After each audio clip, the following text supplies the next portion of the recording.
Hi, it's David Wright, leading expert on family money cash flow solutions. And Carolyn Mose, leading spending planner and passionate advocate of all things spending planning. This is the bonus episode of a special podcast series that is focusing on how to take control of your day-to-day finances and succeed with your money using a unique and proven system. If you haven't had the opportunity to listen to episode 1, where we talked about why people lose control of their finances, or episode 2, how people can take control of their finances, or episode 3, how to stay in control of your finances and grow, we really encourage you to do that, as there's a great information in all 3 of those episodes. In this special bonus episode, the topic is why budgeting sucks and spending planning is the only unique and proven solution to everyday money challenges. So let's dive in. Do you feel trapped? Are you sick of having your time dictated by everything that must get done? Never having time for yourself? Do you daydream about having more money, finally taking that much needed holiday, or just being able to go out with your partner a little bit more often? Seriously, it's not too much to ask, is it? There must be more to life than constantly struggling to earn enough money to pay the bills. David, your journey to creating the Spending Planners Institute started with your personal financial struggles way back in the early 1990s. And I thought today it'd be a great idea for you to share some of that journey and how others can actually benefit from what you discovered along the way. Yeah, let's do that. So in the late 80s and early 90s, we had the recession we had to have, and interest rates went skyrocketing high and everybody was struggling. But you know, when you look at today and the struggles that people are having now, it's not because of interest rates. There are other factors, but I don't think it's that different. People are really doing it tough. And like you say, surely it's not too much to expect to be able to just relax and have some fun now and then and not be stressed about money all the time. In fact, I think you and I, we're probably about the same age. You came through that same period as I did, didn't you? Well, yeah, I did. And I remember, back in the 1980s, we had 18.5% interest rate. We were raising 3 little kids. And I guess the difference back then was I chose to be a stay-at-home mum. Yeah. So we chose to do it really tough. Yeah. I had, the 1,000 ways with mince. Yeah. I don't think I ever remember seeing a steak in our house way back then. But, I think the difference today is that you've not only got the problems of, living pay to pay and struggling to make ends meet, but we've now got 2 parents working. So you've got this stress of both parents being out at work all day, picking up the kids at the end of the day from childcare or school, and then doing the whole kid thing at the end of the day, which is really tough. Yeah. And I said to someone the other day, raising a family today, it's such a tough gig. It really is. Yeah, well, I remember thinking it was pretty tough myself, but it's interesting what you say about how it takes 2 incomes now to do what used to take 1. Because we both would have grown up in families where there was 1 income and probably a stay-at-home mum. But that model is definitely out the window for most people these days because, when I was 15, my mum got a job, and that was probably the early to mid-70s. And I think the thinking was, if dad could bring in enough money to pay for the basics, then if mum got a job and earned some extra money, that extra money was basically play money because it was surplus to what was needed. But that was the mid-70s. And if you think before that, the 1960s, we had the Beatles and the Rolling Stones and a lot of social change where women said, we don't need to be chained to the sink and be the housewife. We can have a career. We can have a job. And the thinking was obviously, that extra income would be a great way to have holidays, a new car, and extra stuff. But I don't know if you remember what happened in the 1970s with the price of things. But everything went up, didn't it? Yeah, it did. Everything went up. And if you think about it, when people have got more disposable income, what happens to prices? Yeah, well, they go up too, don't they? They do, yeah. So the 70s was really a time of inflation like never before. And I wonder, and I'm not an economist, so I'm really just wondering, I wonder if it was the fact that so many women thought, hey, this is a great idea. If I go to work and bring in some extra money, that we'll be able to go and take the kids on holidays, have a nicer house. We can all these things. And it's almost like we got caught in a trap, because now here we are, another generation down the track, and it's like you have to go to work, mum and dad, to do what dad or mum used to do on their own. And basically, now we've got this young generation of families, like you say, really doing it tough and looking for solutions because of that. Yeah, and that's exactly right. They are looking for solutions. And I just look at the fact that so many young couples at the moment are struggling financially. They're struggling to make ends meet. They're living pay to pay. And you know, David, at the beginning of every year, we're told you have to do a budget. And people go into the new year and think, this is the year where I'm going to get organized and I'm going to have a budget and I'm going to put everything in place and I'm going to do better this year than I did last year. And so what happened? Why are you laughing, David? Yeah, because at the beginning of every year, all the money gurus, they're all on the radio, they're on the TV, they're everywhere. And they say, here are my top 10 tips for financial success in the next 12 months. And I'm just waiting for them to say, number one, do a budget. And I'm laughing because you and I both did budgets and we both know budgets don't work. That's why I'm laughing. I know. And David, you're absolutely right, because I have probably used over the years since my very early days of being married, every budgeting tool known to man. And I started, no, I'm serious, I started with the simple envelope system, you know, Yeah. the pay would come in this little orange envelope, which was cash, and money would get allocated to different envelopes for different things during that next week. Yep. I used to go down to the bank with my cash out of my pay packet and put it into the car registration account, the electricity bill account, pretty much the envelope system, but I was just doing it at the bank. Well, yeah. And so, David, you know what? I always used to think it didn't matter what I did. I always seemed to be borrowing from Peter to pay Paul, borrowing from this envelope to that envelope. And it didn't matter what I did or how hard I tried or how much money we earned. Yep. It just, budgeting never seemed to work. Yep. And, you know, seriously, I've heard you say it before and I totally agree with you. Budgets suck. Budgets suck. They do. Yep. But you were juggling money between your envelopes and I was juggling money between my bank accounts. So for people listening in thinking, okay, so what's the solution? If the envelope system isn't the solution, if budgeting sucks, and if you've tried every method under the sun, what hope is there for me? And I really want to say there is actually hope. Yeah, so this might seem totally opposite to what all the money gurus are saying, but when you stop and think about it, whenever the gurus say to do a budget, 99% of people will glaze over. Glaze over. Oh, yeah. Yeah, I tried that, but it didn't work for me. So people know that budgets don't work, but nobody's been able to give them an alternative that does work up until now.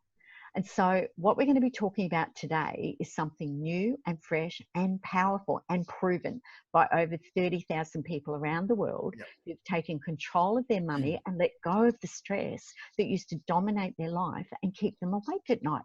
So I will say from this moment on, the word budgeting is banned.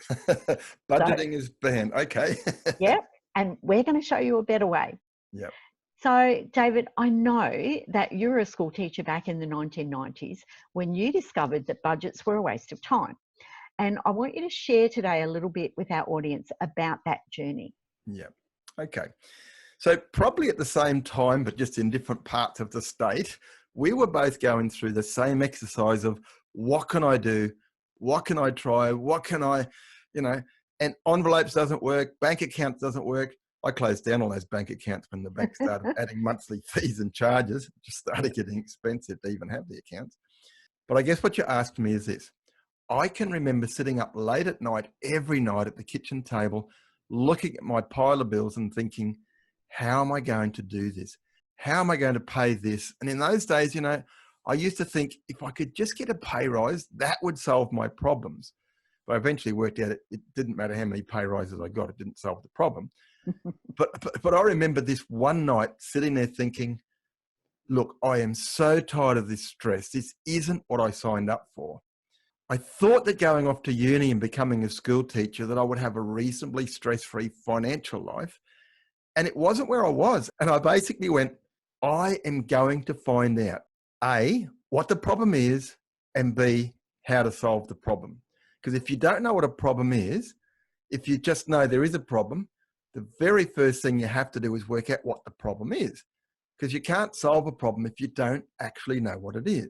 And the thing is, I just find that we all seem to know that there is a problem, but we're so busy in our life. And as I said, both parents working, coming home, they're tired. The Yep, kids are wanting their attention. They've got to put dinner on the table. They've got to do the bedtime routine. They've got to finish the homework and all yep, that sort of stuff. And the yep. stress and anxiety in those families, they just don't have time to sit there and think about their money or think about, so what they need is a simple process. Yep. So, what was your solution? Well, before I can answer that, you need to know the problem. And you've just basically outlined the problem. Everybody knows there's a problem, but they're so busy chasing their tail that they don't really get the time to sit down and work out what the problem really is. And that's why they can't solve it. And most people are just on that treadmill going harder and harder and faster. And it's actually getting worse, not better. And so I basically said, stop. I need to know the problem so I can find the solution.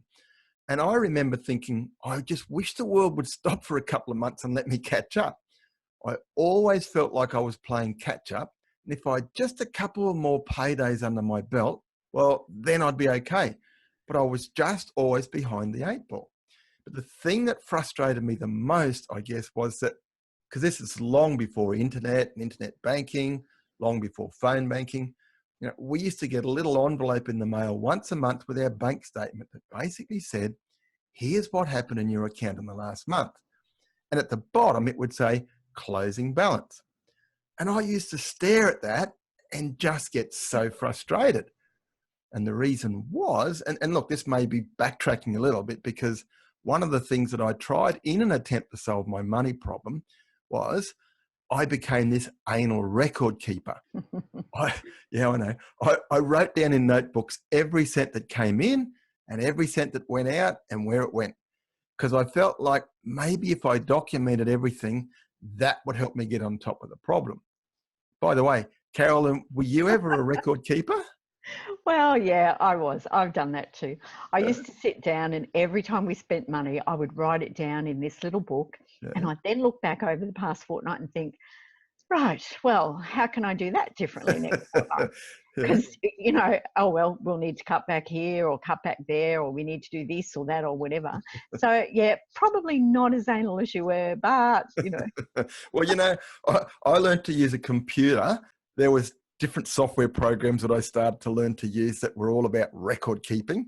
And I could produce all these wonderful graphs and spreadsheets showing where the money went. But the bank statement came and I'd be thinking, but I've already written all this information down in my notebook, or, I've now got it stored in my computer. So here's the bank statement saying to me, here's what happened. And I already knew what happened. And I could see that this discipline that I was applying to my life to record stuff was just gobbling up lots of my time, but it wasn't giving me any solutions.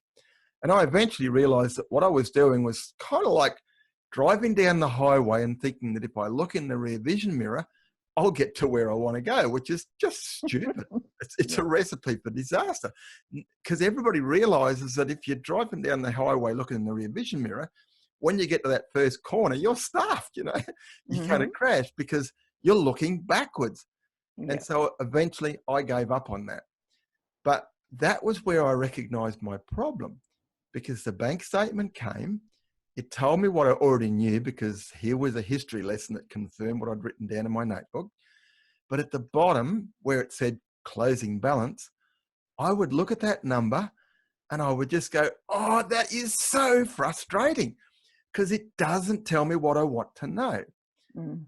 And I guess that was where I identified the problem. I didn't really want to know how much was in my account. Well, I guess I did, but I really needed to know how much needed to be there because we just built this new house. Part of the reason why we were struggling was because interest rates were up at 18% or whatever they were. And I wanted to put some plants in the garden. I wanted to put some lawn down. I wanted to put in a driveway. I needed a lawnmower when I eventually got some lawn. There were things And it wasn't like I wanted to go out just frivolously spending money. There were things that we needed to do, and I just wanted to do them. And so I went and bought some turf and then couldn't pay my phone bill. And I'm thinking, oh, that was stupid. And I definitely was trying hard to get it right. But every pay would come along and I'd go, okay, maybe this pay we can buy some stones to put in a gravel driveway. I couldn't afford a cement one, but maybe some stones would be okay. But then sometimes I'd go, oh, look, I don't think we should do this fortnight because last fortnight I got paid and I bought that turf and then we couldn't pay the phone bill. And so I almost got to the point where I was too scared to do anything. Yeah. And I was just going to say that, David. I think for so many people, their pay comes in and they go, oh, wow, I'm rich. I've got a Yeah. couple of $1,000 in the bank and we can go out for dinner or we can have a coffee. Or, oh, we've got that wedding to go to next week, so we can go and buy some new clothes. And then they go and spend that money. And then the next week they get that electricity bill. Yeah. Instead of $500, it might have been 800 or 900, and they Mhm. go, oh, rats, we shouldn't have spent that money. Yep. So how do you know, David, how do you know when you can spend money? Yeah. Well, that was what I realized the problem was. Because it's not like I wasn't trying really hard to get it right. I was trying extremely hard to get it right. Sitting up late at night, stressing over the bills, like I was spending lots of time, lots of emotional energy. But I wasn't actually focusing on the thing that I needed to focus on because I was looking backwards. I was putting all this time into record keeping and wondering, where did the money go? And then when the money came in on payday, it was like, well, can I or can't I? Should I or shouldn't I? Will I or won't I? And, it was like, Well, David, how much stress was that actually creating in your relationship? well, you were saying before about the amount of pressure in young people's lives. And I nearly said, yeah, the divorce rate, I think, has gone through the roof in the last 30 or 40 years because of money pressure. Yeah, it's not like people don't love each other. It's just that they're under so much pressure, and they're thinking to themselves, this isn't what I signed up for. And then when they start fighting over money, it's, like our saying goes, when debt Mm, comes in the door, love goes out the window. yeah. The stress builds up, they start fighting, and before you know it, love has gone out the window. And so it's just, it's just really cruel. Mm. And so I was so fortunate that I made the decision that I wanted to solve the problem. And I went looking and I thought, well, why is it that I keep having these accidents with money? I can't pay my phone bill. And probably it wouldn't have even dawned on me that it was because 3 weeks ago I bought that turf or those stones or that garden shed or the plants that we put in the garden bed. Hmm. But I started to see that I was making decisions, but I didn't have all the information. And when the bank statement came at the end of the month and said, here's what happened and here's where you are, I would look at it and I'd think, well, there's no point looking at what happened because I already recorded all of that. So I would look at the closing balance and it might say, you've got $200. And this was 30 years ago. $200 was a lot of money back then. Yeah, it was. Yeah. Yep. And I'd be scratching my head thinking, well, can I afford to or can't I? And ultimately I would go, yeah, I think it's okay. Let's go and do this thing, whatever it was. We'd go and buy. And then I'd find out later on that I'd stuffed up. And of course, you can't undo what you did. You can't take the plants out of the garden, put them back in the pots and take them Mhm. back to the nursery and say, oh, look, can you give me my money back? I can't pay Mm, my electricity bill. That's not going to happen. yeah. So I realized the problem was that we make decisions and we try hard, really hard to make good ones because no one stuffs up with their money on purpose.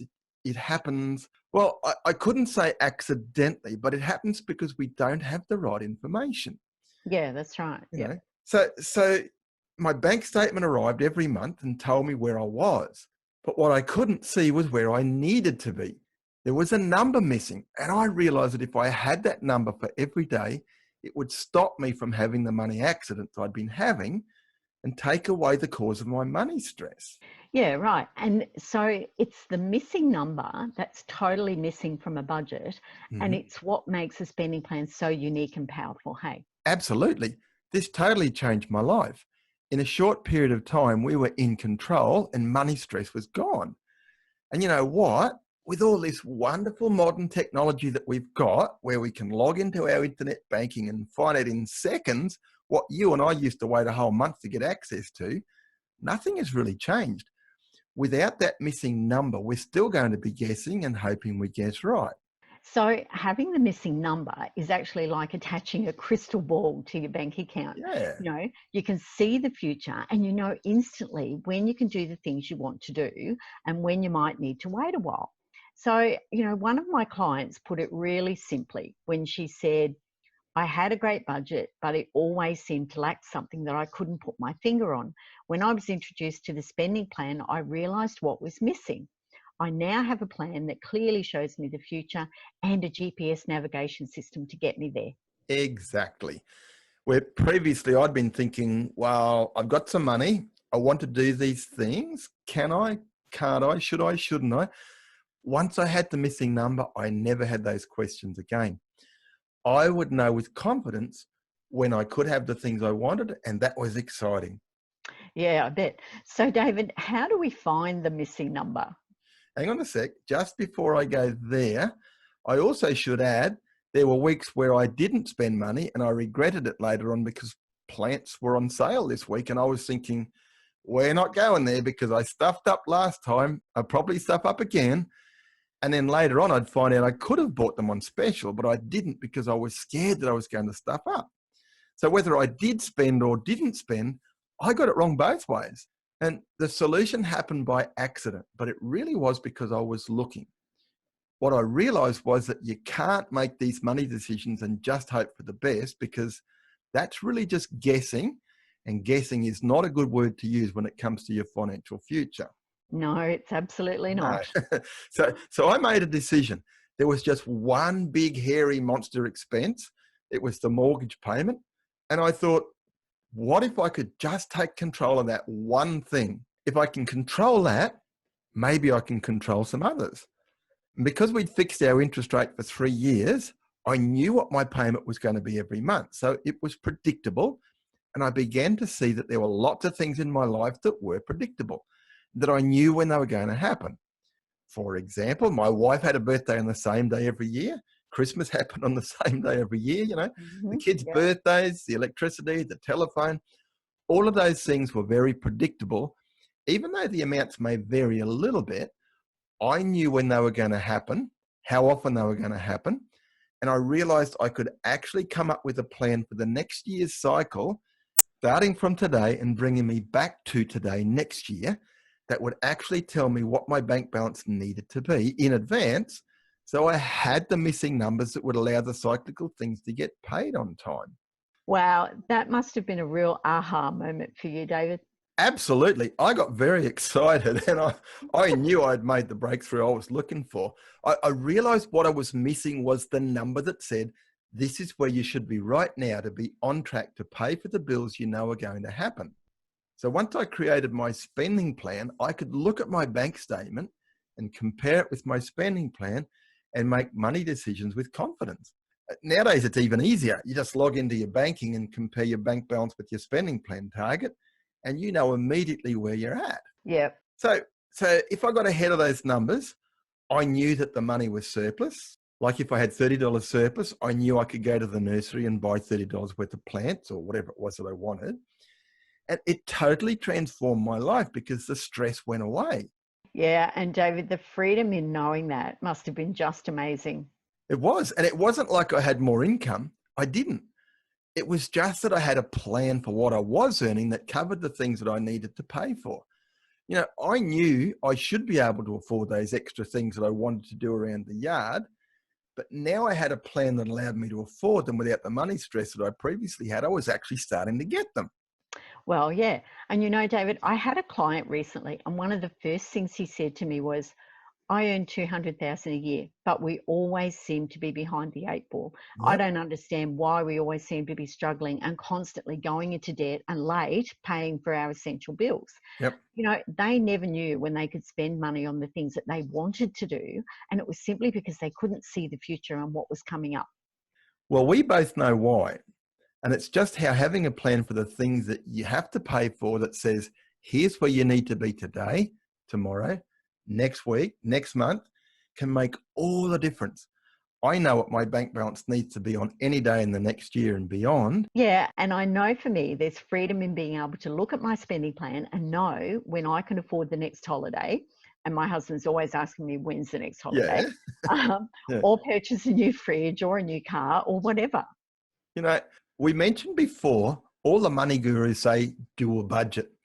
Everybody knows that a budget is limiting, it's restrictive, it takes away, Yep, it's and that's why we say budgets budgets suck. and spending plans rule. Exactly.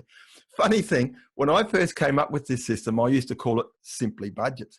But I realized that when I said budgets, people thought one thing, but I was actually saying another. And eventually I realized I had to stop talking about budget so I could actually get people to understand this process. Every time I said the word budget, people would just glaze over. Exactly. And that's why I never ever use the word budget when I'm talking to people. When I say to my clients, we're going to put together a spending plan, we're actually putting together a plan to help them spend their money wisely. Yep. Okay. So, David, you had that aha moment and you created software. So, what happened back then? Well, I got so excited when I realized what a difference a spending plan made. The stress just went away. We'd go shopping when it was okay to go shopping. And we got more of what we wanted with less stress. And I just couldn't keep that to myself. So I started going into people's homes at night and showing them what I'd done for myself and asking them if they'd like me to do that for them as well. And, I think over about 3 years, I probably went into something like 80 homes. And only 2 of the people that I sat down with and showed what I was doing weren't interested. Everybody else went, oh, wow, that looks amazing. Can you do that for me? Yep. Yep. And so for a period of about 3 years, I went into people's homes and just got busier and busier trying to save everybody from their money stress until I eventually worked out that that was just stupid. I needed to make it so they could do it for themselves. So I teamed up with a software programmer and we created the Simply Budget software. I ended up on national television and it just went crazy. People would send me emails and say, oh, wow, this changed my life. I've probably got thousands of emails, testimonials from people, but I got really frustrated because there were people who would ring me up and say, I bought your software, but I can't understand how to use it, or I didn't bother to use it. And I thought, well, this is crazy. I've got all these people who have changed their life, but I've also got all these people who haven't, and they should have. And so eventually I thought, selling software is great. I've helped lots of people, but I need to do something different.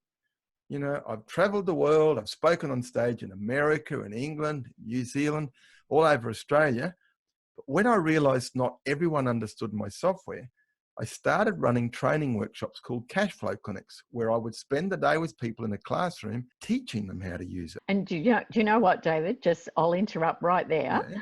Okay, because that is the exact defining moment in my life when you changed my life and changed my world. You came to one of my clinics. Yeah, I did. Yeah. My husband and I both came, and him probably a little reluctantly.